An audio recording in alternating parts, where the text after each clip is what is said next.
Winnie-the-Pooh by A. Milne. Chapter 2, in which Pooh goes visiting and gets into a tight place. Edward Bear, known to his friends as Winnie-the-Pooh, or Pooh for short, was walking through the forest one day, humming proudly to himself. He had made up a little hum that very morning, as he was doing his stoutness exercises in front of the glass. Tra-la-la, tra-la-la, as he stretched up as high as he could go, and then tra-la-la, tra-la-la, oh help, la, as he tried to reach his toes. After breakfast, he had said it over and over to himself until he had learned it off by heart, and now he was humming it right through properly. It went like this. Tra-la-la, tra-la-la, tra-la-la, tra-la-la, rum-tum, tiddle-um-um, tiddle-little, tiddle-little, tiddle-little, tiddle-little, rum-tum-tum, tiddle-um. Well, he was humming this hum to himself and walking along gaily, wondering what everybody else was doing and what it felt like, being somebody else, when suddenly he came to a sandy bank, and in the bank was a large hole. "Aha," said Pooh, rum-tum-tiddle-um-tum. "If I know anything about anything, that hole means rabbit," he said. "And rabbit means company," he said. "And company means food, and listening to me humming, and such like, rum-tum-tum-tiddle-um." So he bent down, put his head into the hole, and called out, "Is anybody at home?" There was a sudden scuffling noise from inside the hole, and then silence. "What I said was, 'Is anybody at home?'" called out Pooh very loudly. "No," said a voice, and then added, "You needn't shout so loud. I heard you quite well the first time." "Bother," said Pooh. "Isn't there anybody here at all?" "Nobody." Winnie-the-Pooh took his head out of the hole and thought for a little, and he thought to himself, well, there must be somebody there, because somebody must have said nobody. So he put his head back in the hole and said, "Hello, Rabbit. Isn't that you?" "No," said Rabbit, in a different sort of voice this time. "But isn't that Rabbit's voice?" "I don't think so," said Rabbit. "It isn't meant to be." "Oh," said Pooh. He took his head out of the hole and had another think, and then he put it back and said, "Well, could you very kindly tell me where Rabbit is?" "Oh, he has gone to see his friend Pooh Bear, who is a great friend of his." "But this is me," said Bear, very much surprised. "What sort of me?" "Pooh Bear." "Are you sure?" said Rabbit, still more surprised. Quite sure," said Pooh. "Oh, well, then come in." So Pooh pushed and pushed and pushed his way through the hole, and at last he got in. "You were quite right," said Rabbit, looking at him all over. "It is you. Glad to see you." "Who did you think it was?" "Well, I wasn't sure. You know how it is in the forest. One can't have anybody coming into one's house. One has to be careful. What about a mouthful of something?"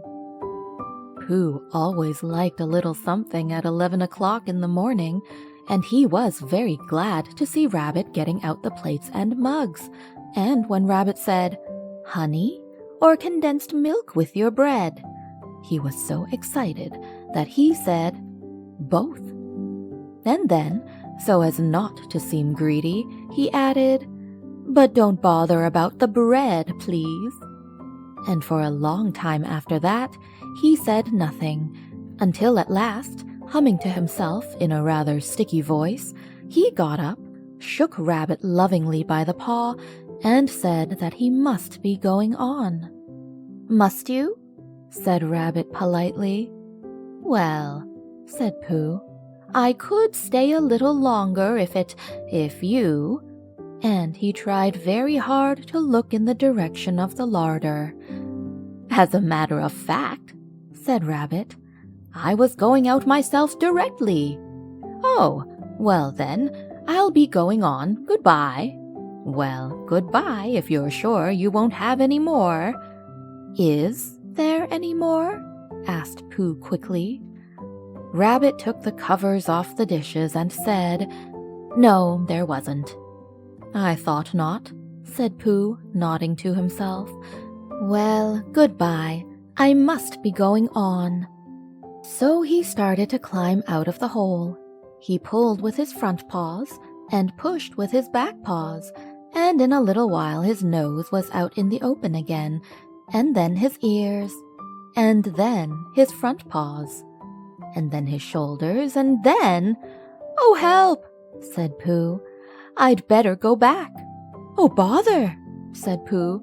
"I shall have to go on." "I can't do either," said Pooh. "Oh, help and bother!" Now by this time, Rabbit wanted to go for a walk too, and finding the front door full, he went out by the back door and came round to Pooh and looked at him. "Hello, are you stuck?" he asked. "No," said Pooh carelessly, "just resting and thinking and humming to myself." "Here, give us a paw." Pooh Bear stretched out a paw, and Rabbit pulled and pulled and pulled. "Ow!" cried Pooh. "You're hurting." "The fact is," said Rabbit, "you're stuck." "It all comes," said Pooh crossly, "of not having front doors big enough." "It all comes," said Rabbit sternly, "of eating too much. I thought at the time," said Rabbit, "only I didn't like to say anything." Said Rabbit. "That one of us was eating too much," said Rabbit. "And I knew it wasn't me," he said. "Well, well, I shall go and fetch Christopher Robin."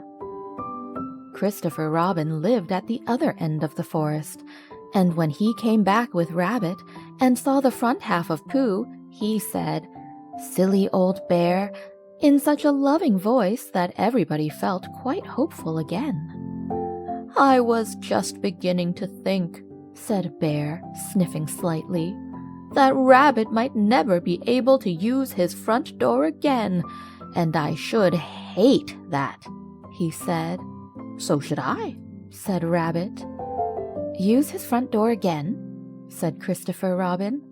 "Of course he'll use his front door again." "Good," said Rabbit. "If we can't pull you out, Pooh, we might push you back." Rabbit scratched his whiskers thoughtfully and pointed out that, when once Pooh was pushed back, he was back, and of course nobody was more glad to see Pooh than he was. Still, there it was. Some lived in trees and some lived underground, and— "You mean I'd never get out?" said Pooh. "I mean," said Rabbit, "that having got so far, it seems a pity to waste it." Christopher Robin nodded. "Then there's only one thing to be done," he said. "We shall have to wait for you to get thin again." "Well, how long does getting thin take?" asked Pooh anxiously. "About a week, I should think." "But I can't stay here for a week." "You can stay here all right, silly old bear. It's getting you out which is so difficult." "We'll read to you," said Rabbit cheerfully. "And I hope it won't snow," he added. "And I say, old fellow, you're taking up a good deal of room in my house. Do you mind if I use your back legs as a towel horse? Because, there they are, doing nothing, and it would be very convenient just to hang the towels on them." "A week?" said Pooh gloomily. What about meals?" "I'm afraid no meals," said Christopher Robin, "because of getting thin quicker, but we will read to you." Bear began to sigh, and then found he couldn't because he was so tightly stuck, and a tear rolled down his eye as he said, "Then would you read a sustaining book, such as would help and comfort a wedged bear in great tightness?" So for a week, Christopher Robin read that sort of book at the north end of Pooh, and Rabbit hung his washing on the south end, and in between, Bear felt himself getting slenderer and slenderer, and at the end of the week, Christopher Robin said, "Now!" So he took hold of Pooh's front paws, and Rabbit took hold of Christopher Robin, and all Rabbit's friends and relations took hold of Rabbit, and they all pulled together, and for a long time, Pooh only said, "Ow!" and "Oh!" And then, all of a sudden, he said, "Pop!" just as if a cork were coming out of a bottle. And Christopher Robin and Rabbit and all Rabbit's friends and relations went head over heels backwards, and on the top of them came Winnie-the-Pooh, free. So, with a nod of thanks to his friends, he went on with his walk through the forest, humming proudly to himself. But Christopher Robin looked after him lovingly and said to himself, "Silly old bear." Stay tuned for Chapter 3.